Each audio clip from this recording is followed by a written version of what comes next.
नमस्कार, आप देख रहे हैं Vande Bharat live TV news. मैं इस समय मौजूद हूँ विकास भवन परिसर में और यहाँ मैं देख पा रहा हूँ कि भारतीय किसान यूनियन का धरना प्रदर्शन चालू है और मैं जानने का प्रयास करता हूँ कि क्या मुद्दे हैं और क्या मांगे हैं और किन मांगों को लेकर के आज किसान एकत्रित हुए हैं। तो हमारे साथ किसान नेता हैं। सर, आपका क्या नाम है? बैजनाथ अवस्थी, भारतीय किसान यूनियन बुंदेलखंड कानपुर जोन अध्यक्ष। आप विकास भवन परिसर में बैठे हुए हैं, सारे किसान एकत्रित हुए हैं। आप किस चीज़ को लेकर के बैठे हुए हैं? आज ये हमारा धरना जनपद बांदा की किसी भी सोसाइटी में खाद उपलब्ध नहीं है।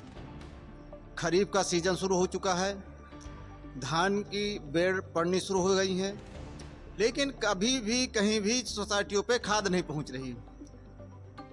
पिछले 28 तारीख को एआर कोऑपरेटिव के साथ वार्ता हुई, जिसमें कि 3 दिन का समय दिया गया कि अगर 3 दिन के अंदर खाद उपलब्ध नहीं होती तो ये हमारा आंदोलन शुरू होगा। और ये हमारा आंदोलन राष्ट्रीय आह्वान पर पूरे उत्तर प्रदेश पर सभी सहकारी एआर कोऑपरेटिव के यहाँ चल रहा है।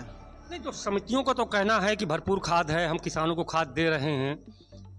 किसी भी समिति में अभी तक खाद उपलब्ध नहीं कराई गई और ना है, और जब तक जो है कुछ सोसाइटियों में खाद नहीं पहुंचती तब तक भारतीय किसान यूनियन यहां आंदोलन करेगा। किसान को समय से खाद चाहिए, क्योंकि जिस समय किसान को खाद की ज़रूरत होती है समितियों में कहीं भी खाद नहीं मिलती। पूरा प्राइवेट दुकानों में महंगे दामों पर किसान को खाद खरीदना पड़ता है।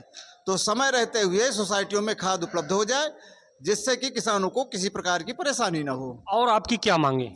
हमारी मांगे यही है कि हर समिति पर पर्याप्त मात्रा में खाद पहुंचा दिया, डीएपी और यूरिया पहुंच जाए।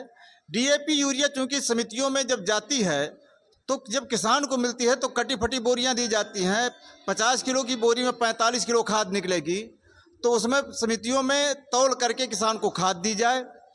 समितियों में अन्य भी अनियमितताएं होती हैं, जैसे कि इस समय वसूली का समय चल रहा है। रबी में लिए गए धनराशि 31 जून तक अगर जमा करता है किसान तो 3% ब्याज लगना चाहिए, लेकिन समितियों के कर्मचारियों द्वारा 7% ब्याज की वसूली की जा रही है। तो ये जो गोरख धंधा चल रहा है, 3% की जगह 7% की वसूली होती है, इसको बंद कराया जाए। दूसरा, एक जब किसान ऋणी 30 जून के बाद जाता है तो बकाये में पड़ जाता है, तो उसमें आरसी कर दी जाती है।